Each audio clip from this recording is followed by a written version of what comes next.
At 07:42 a.m., 20th August 1944, over the English Channel just off Portland Bill, the nose of a Supermarine Spitfire LF Mech 9 ripped through damp sea mist, its Merlin engine screaming at +25 lb boost, the pilot's goggles steamed.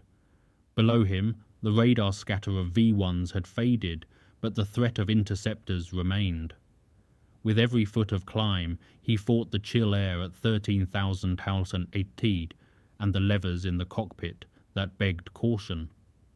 Behind him, somewhere in a hangar at RAF Honiley, a young engineer named Geoffrey Geoff Baker had already swapped supercharger gear ratios and approved a field mod that let this Spitfire rise in 90 seconds from takeoff roll to altitude above a looming formation of Messerschmitts Bf 109Gs. The climb rate charts said the Bf 109 still held the edge, but today that edge would vanish. And Geoff didn't yet know that at 10,000 FT, the sky battle above France would pivot on his tweak. Engines roar, steel wings cut the dawn, and a quiet young engineer's gamble is about to echo in clouds. On 2nd of September 1943, morning light filtered through corrugated iron hangar doors at RAF Station Honiley, Warwickshire. Geoff Baker, age 26, elbows stained with grease, leaned over a Merlin XX series supercharger unit resting on the workshop bench. His goal was straightforward but difficult. Match the performance edge of the Luftwaffe's Bf 109G when German fighters disappeared through low cloud into France, climbing faster than Spitfires could follow. He checked the reduction gear ring, measured impeller clearances with calipers, and examined the two-stage supercharger clutch mechanism under lamplight. A technical log entry from Rolls-Royce, dated June 1943, noted that the Merlin 66 series engine, when running on 150-octane fuel, was theoretically capable of producing power at +25 lb boost pressure at low altitudes, a figure well beyond standard operating limits. Late the previous night, he had received a typed memo from the commanding engineer, marked urgent in red ink. The directive was unambiguous. We require vertical climb advantage. Reduce time to 10,000 RF to 90 seconds if mechanically feasible. The weight of that sentence pressed on him as he turned the supercharger casing in his hands. Around him in the hangar, mechanics rolled fuel drums across oil-stained concrete. Propeller spinners whirred under test, and pilots filed past carrying checklist printouts and leather helmets. The atmosphere crackled with expectancy and cigarette smoke. One pilot, passing through, joked about beating the krauts up into the frost, but Geoff heard only the hiss of compressed air and the metallic clink of turbine parts.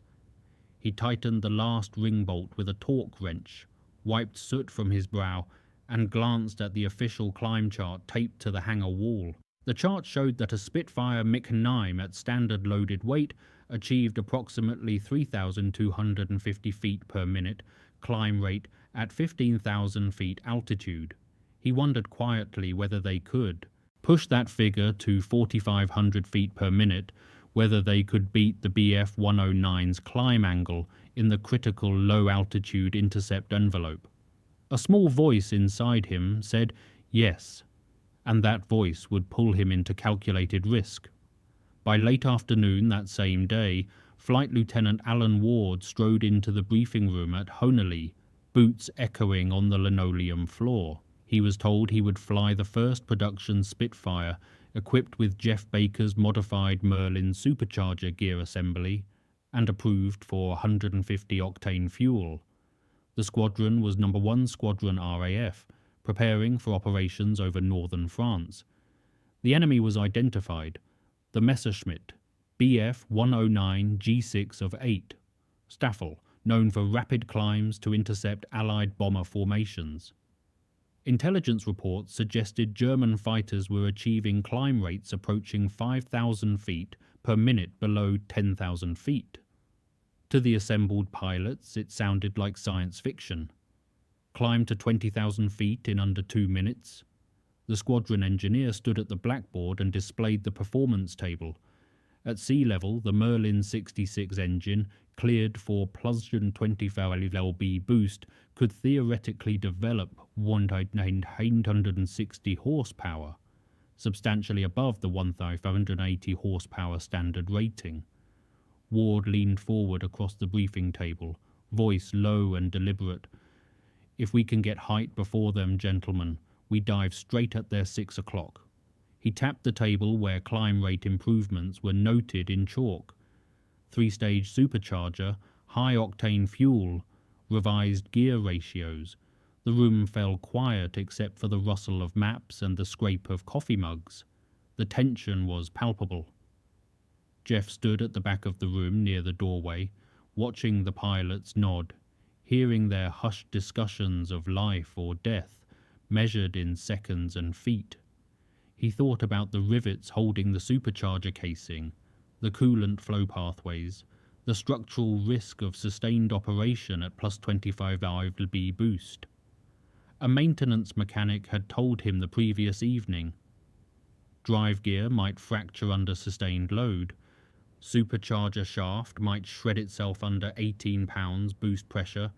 25 pounds is wild territory. But the air war over Europe did not wait for perfect solutions. It demanded functional advantage, delivered quickly. On 10th of September 1943, early evening lights slanted across the airfield as the modified Spitfire rolled out of the hangar, engine at ground idle, propeller ticking over slowly. Geoff remained in the workshop, listening via telephone link to the climb test after takeoff, receiving real-time reports from the ground crew positioned near the runway. The pilot's voice crackled through the static. "Rotating now, undercarriage retracting, propeller set to full fine pitch, beginning climb profile." The Merlin engine howled, its characteristic scream rising in pitch. At 4,000 feet altitude, the air turned cold, and condensation streamed from the wing root in visible trails. The pilot reported a climb rate of 3,900 feet per minute. Geoff exhaled a breath he had not realized he was holding. He compared the figures mentally. A standard Spitfire Mach 9 achieved approximately 3,250 feet per minute at 15,000 feet under earlier modifications.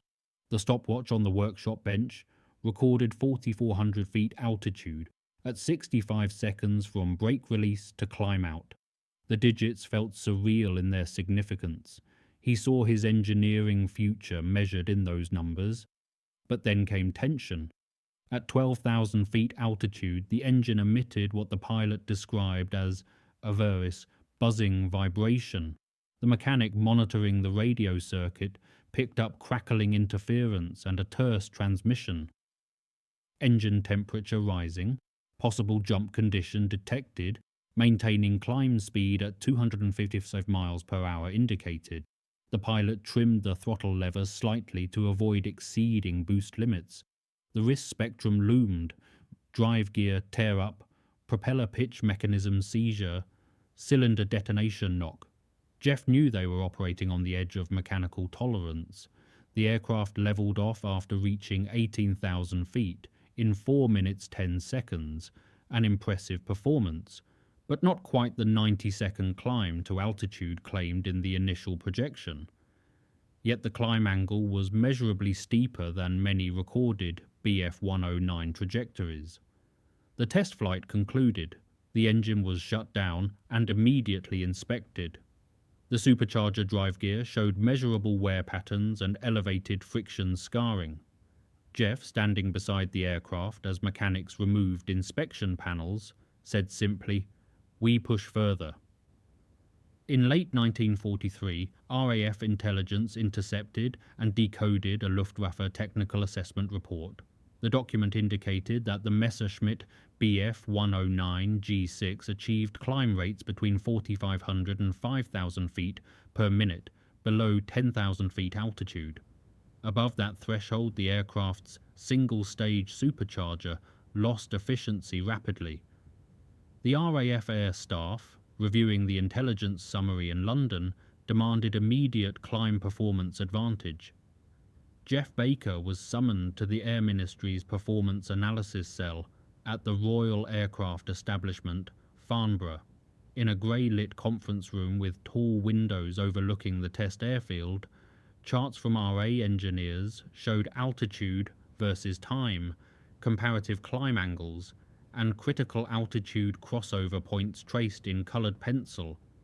Geoff pointed to the Merlin 66 engine specification sheet spread across the table. The engine featured a two-stage supercharger system, but the LF variant optimized for low-altitude operations had a lower critical altitude than high-altitude variants. He proposed a gear ratio swap, combined with a field modification kit, allowing plus 25 lb boost pressure when running 150 octane fuel during low-altitude intercepts, essentially providing the Spitfire with a climb angle advantage in the altitude band, where the Bf 109 had previously been considered superior. In the quiet room, a senior officer leaned back in his chair, fingertips pressed together, and said carefully, "You're asking us to accept unscheduled maintenance casualties and lost engines, Baker. You understand that?" Geoff replied without hesitation, "Yes, sir, but it will give us seconds we don't currently have." He walked out of the building that afternoon carrying a drawer full of spare components, a notebook filled with performance specifications, and a single sentence circling in his mind: "Outclimb them or risk losing control of the air war." The Thames flowed grey beyond the ministry windows, the war pressed inward from every horizon. By early 1944, at RAF Honiley and other fighter stations across southern England, the field modification kit was introduced to operational squadrons. Mechanics spent long nights removing the supercharger drive casing, fitting the revised gear ratio components, recalibrating the propeller pitch control thresholds, and marking the boost pressure control levers. Plus 125 lb boost pressure, now permissible for short operational bursts.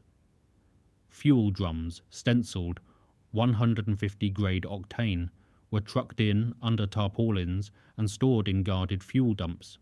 The work was meticulous and unforgiving. Geoff oversaw one conversion personally, standing beside the Merlin 66 engine testbed as mechanics ran it at full power. The dynamometer registered 1,860 horsepower at sea level pressure when the engine operated safely at plus 25 lb boost. He watched the mercury thermometer climb, monitored the oil pressure gauge needle, and noted the intercooler temperature rise with a pencil on graph paper. Sweat beaded under the workshop lights. He thought constantly of the pilot who would climb in this aircraft.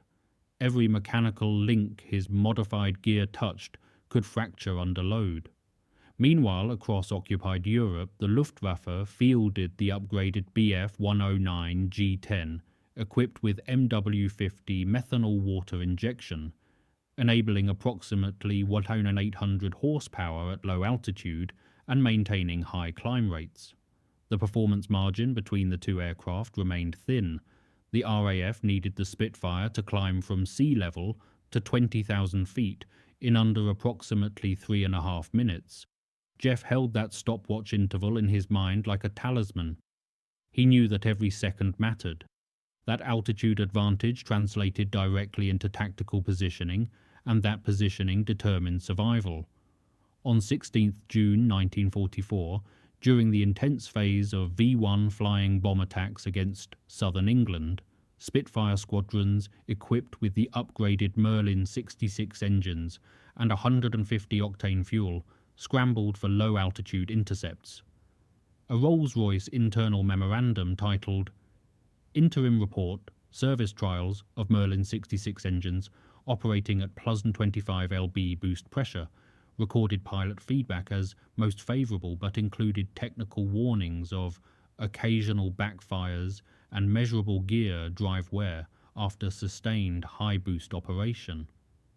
Flight Lieutenant Alan Ward's aircraft, bearing the full upgrade package, raced into a steep climb from RAF Manston. He advanced the throttle fully, watched his altimeter needle spin rapidly. 6,000 feet, 10,000 feet, 12,000 feet, in under 2 minutes from brake release. Through the canopy he glimpsed a Messerschmitt Bf 109 diving away as his Spitfire drifted above it, the climb angle measurably steeper. Sunlight flashed off the enemy aircraft's wing for a moment before it disappeared into cloud. He felt the control column vibrate slightly as airspeed bled off in the climb, but the mechanical cost became evident on descent. The supercharger drive gearbox emitted a faint metallic shriek, audible over the engine noise. One cylinder showed mild detonation, blistering visible during post-flight inspection, and oil temperature crept toward the upper yellow arc on the gauge. The ground crew would spend hours that night inspecting every component. Geoff received the flight telemetry report by motorcycle courier. Climb performance improved by approximately 20 to 25% compared to baseline. He allowed himself a brief smile in the dim workshop light and immediately began calculating the cost of the next 100 missions. Through the summer of 1944, as the Allied invasion of Normandy unfolded, RAF fighters, including the upgraded Spitfires, scrambled from bases across southern England, climbing rapidly to engage German fighters and intercept the emerging jet threat. The Luftwaffe deployed the Bf 109G and Focke-Wulf's FW 190A series fighters. Both aircraft retained strong dive performance and speed, but altitude drift and climb delay increasingly cost them tactical position. Performance tests conducted at RA Farnborough showed that the Spitfire Mk9 climb rate with Merlin 66 at plus 25 lb boost surpassed earlier figures of 3,250 feet per minute, reaching above 4,000 feet per minute at low to mid altitudes. Geoff worked through long nights, hands perpetually blackened with oil and carbon, examining failed engines returned from operational squadrons, adjusting intercooler ducting, and confirming every pilot report with cross-referenced data. The operational clock was relentless. He thought constantly, one catastrophic failure and a pilot dies, one mechanical breakdown and the Luftwaffe regains altitude advantage in contested airspace. Meanwhile, pilots began speaking of Ward's arrow, a reference to his dramatic climb profile in the upgraded Spitfire. Ward himself was momentarily distracted during one mission when his seatbelt buckle snapped during a steep climbing turn after intercept. He landed safely, hands shaking, but the incident travelled back to Geoff through the maintenance report chain, reminding him sharply of the human stakes behind every technical modification. In a workshop corner, beneath a bare light bulb, Geoff kept a logbook of failures, gear tooth fractures, oil contamination, overheating events. Each entry represented a near miss, a lesson learned in metal and heat. Success was proving fragile. The next chapter would determine whether the gamble held. In autumn 1944, the Luftwaffe upgraded select Bf 109 G14 variants with higher octane C3 fuel and improved MW50 methanol water injection systems, boosting climb performance and low altitude thrust significantly. German pilots reported narrowing the climb rate gap with Allied Spitfires in operational after-action reports intercepted by RAF intelligence. The RAF performance analysis charts showed the margin contracting. The technical problem was multifaceted. The Spitfire's radiator drag coefficient, wing loading characteristics, and cooling system requirements. The aircraft still lagged behind the Bf 109 in dive speed and sustained high altitude performance above 25,000 feet. Geoff realized that a further developmental step was required. Not merely higher boost pressure, but improved mechanical cooling, revised radiator duct geometry, and refined supercharger gearbox bearings capable of sustained high-load operation. He sat alone in the workshop late one October evening, reading a testbed failure analysis log by oil lamplight. One entry stopped him. Supercharger drive shaft fractured during emergency climb profile at +25 lb boost, maintained for 5 minutes duration. He understood immediately. The engineers had to balance extreme performance against structural safety and material fatigue. Every climb second gained was purchased against mechanical endurance and catastrophic failure risk. Outside the workshop window, searchlights swept the night sky. The distant thrum of bomber formations heading toward Europe filled the darkness.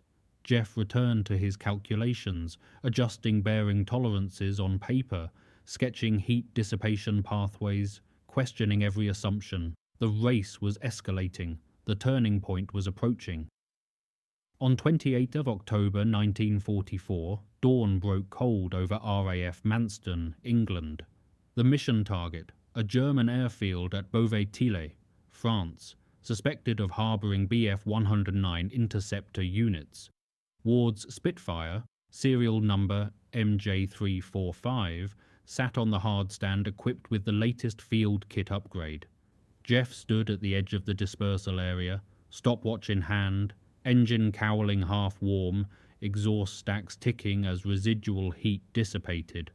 The briefing had been explicit: climb to 22,000 feet in under 3 minutes, intercept Bf 109s launching from occupied territory. The sky was grey, the engine hum rising, wind chill biting through his coat. At takeoff, the tyres screeched against concrete. Ward rotated the aircraft. Undercarriage retracted smoothly. Climb began immediately. 4,000 feet per minute rate of climb. The Merlin propeller set to fine pitch. +125 lb boost manifold pressure illuminated on the gauge. At 8,000 feet, he passed 60 seconds elapsed time. At 10,000 feet, 90 seconds. He drew a sharp breath. Not for oxygen, but for the sight ahead. There, silhouetted against cumulus clouds, a German-marked Bf 109 climbing in the same airspace, but at a shallower angle. Ward's climb trajectory was steeper. He passed vertically, above the enemy fighter, over the radio circuit, controlled and terse. No, one Spitfire now above enemy formation, initiating dive from 6 o'clock position. He checked the rearview mirror, levelled the throttle and entered a controlled dive. The Bf 109 below appeared caught off guard. Ward squeezed the firing trigger and a burst of 20 cannon fire tore into the enemy aircraft's flank. The German fighter rolled sharply and dove away, defeated by altitude disadvantage. But as Ward exited the dive manoeuvre, a minor coolant leak warning illuminated red in his instrument panel. The radiator had been damaged by ground flak during the low pass. He throttled back immediately, nursed the engine, and limped home across the channel. Post-flight engine inspection revealed supercharger drive bearings worn beyond tolerance and hydrocarbon contamination detected in the oil reservoir. Geoff watched the engineering log entries accumulate. Failures were beginning at the expected performance envelope boundary. He realized they had reached the turning point. The breakthrough was real, but fraught with mechanical cost. Back in the workshop at Honiley, Geoff immersed himself completely in failure mode analysis. He opened the damaged gearbox casing under bright worklights. Drive shaft scoring visible along the bearing surfaces, cracked impeller hub near the mounting flange, evidence of turbo-lag harmonics under high-boost transient loading. He breathed in oil fumes and listened as machinists reported fatigue patterns in gear teeth, whispers of unexpected harmonic resonance frequencies that no calculation had predicted. He recalled the ministry memo received weeks earlier. Maintain climb advantage but ensure mechanical reliability for operational deployment.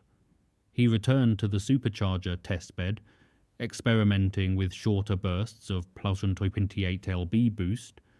considering alternate gear ratio configurations, lighter drivetrain components, improved nickel alloy bearing races. He drew inspiration from documented work by Stanley Hooker and other Rolls-Royce engineers who had developed the Merlin two-stage supercharger for high-altitude operations. But Hooker's focus had been high-altitude performance. Geoff was pushing the low-altitude, steep climb performance envelope into uncharted territory. In his mind, he constantly visualized the pilot strapped into the cockpit. A rapid climb, a fleeting moment of altitude advantage, and a return descent through dangerous airspace. He understood that if he failed now, the enemy would reclaim superiority in the contested skies over Europe. He worked through the night, drank black tea from a chipped mug, used precision calipers under oil lamps, and drafted a technical memorandum. Climb burst duration shall not exceed 100 seconds. Expected gear life limited to 2 operational missions. Mandatory maintenance inspection interval reduced to 6 flight hours. He sent the memo up the command chain via motorcycle courier at dawn on 5th of November. 1944, dawn arrived cold and clear at RAF Manston. Ward's Spitfire now carried a second-generation field kit, lighter drivetrain assembly, revised gear ratios, modified radiator extension ducting, and the pilot was briefed for a maximum performance climb test to 20,000 feet. Geoff stood at the edge of the runway holding his stopwatch, thumb poised over the button. The engine roared to life, the propeller pitch fine adjustment slider thrown forward. At brake release they began, 0 to 5,000 feet in 40 seconds, 0 to 10,000 feet in 95 seconds. At 12,000 feet the air temperature dropped sharply, and a sudden gust buffeted the starboard wing.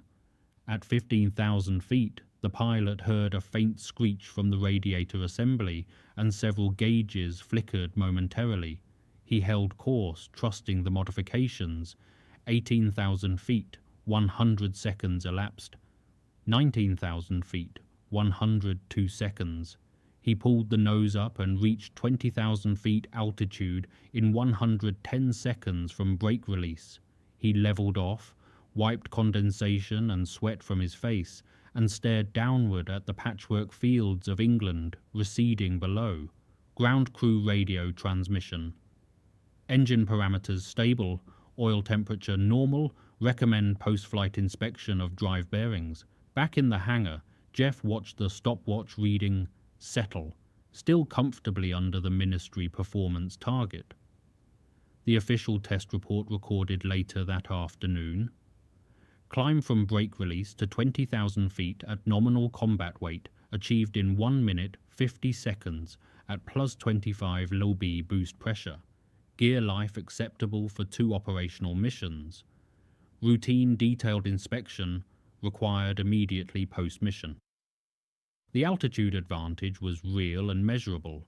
Enemy Bf 109s climbing from the same starting conditions would require an additional 20 to 30 seconds, an eternity in air combat.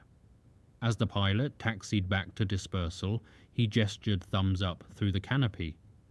Geoff exhaled slowly, relief, triumph, and recognition of work still undone. He placed his grease-stained hand on the warm aluminum skin of the aircraft fuselage. This machine, this climb profile, this calculated moment, it was his contribution to the war. In the weeks that followed, upgraded Spitfires equipped with Geoff Baker's climb modification kit began to dominate intercept profiles across the operational theatre. German interceptor pilots routinely reported Allied Spitfires climbing steeply and arriving at altitude before expected, disrupting planned intercept geometry. A handwritten entry in the operations record book of No. 1 Squadron, dated 18th November 1944, recorded, using climb burst modification kit, Spitfire aircraft reached 22,000 feet, 3 minutes 30 seconds after scramble order. Bf 109 intercept attempt aborted due to altitude disadvantage. Pilots spoke informally of a climb bubble they could operate within, the altitude band between 15,000 and 25,000 feet, above which enemy fighters could not reach before Allied aircraft dove away with energy advantage. The human consequence was measurable: increased pilot survival rates, more effective escort coverage for bomber formations, and reduced bomber losses to fighter attack. For Geoff, this translated his workshop risk into lives preserved in the air above Europe. At the same time, mechanical flaws persisted. A drive gear catastrophic failure on one December mission forced a pilot to bail out over the channel. He was rescued by air-sea rescue launch after 40 minutes in frigid water. Maintenance crews worked through cold nights analysing the debris from the recovered engine. Geoff sat in one technical debriefing session where engineer and pilot met face-to-face, shook hands across the table, and discussed root cause analysis. Bearings worn prematurely, insufficient high-temperature lubrication during sustained high-G climb loading. He realized clearly that the breakthrough was only as valuable as the follow-through maintenance discipline that sustained it. By early 1945, the war in Europe edged toward its conclusion. The climb advantage, once desperately sought, had become integrated into standard Spitfire production protocols. The burst kit modification transitioned from field expedient to factory specification. RAF performance bulletins issued in February noted that the Merlin 66 engine operating on 150 octane fuel with plus 125 lb boost pressure had significantly improved interception success rates against V-1 flying bombs and enemy fighters during the critical period of 1944. Geoff Baker, now promoted to senior flight test engineer, stepped out of the hangar one dusk in late March. The sky burned orange with the strange glow of approaching peace. He watched a Spitfire taxi toward the active runway for takeoff, its engine humming smoothly at operational power, climb schedule approved and logged, pilot ready and confident. He reflected on the calculated gamble, on the men who had twisted spanners under dim lights through long winter nights, on pilots who climbed faster than the enemy had believed possible. He remembered a line from one test report filed months earlier. Critical altitude for climb burst advantage is below 9,000 feet. Above that threshold, performance advantage narrows against Bf 109 sustained climb. He knew the German fighter still retained advantages: better sustained high-altitude performance, superior dive speed. But for the critical operational period, and for the battles that mattered, altitude momentum had belonged to the Spitfire. He contemplated a simple operational truth. Innovation is not about achieving perfection. It is about delivering capability in time. And in time he had given the Spitfire a climb advantage that altered tactical outcomes. As the engine sounds faded into evening stillness, he walked slowly away from the flight line, grease still embedded under his fingernails, yet quietly proud of every second stolen from the enemy, every foot of altitude earned through calculated engineering risk. Records later showed the climb rate modifications contributed to air superiority during the critical months of 1944. In files and reports, it was measured in seconds and feet. In the sky, it was measured in survival.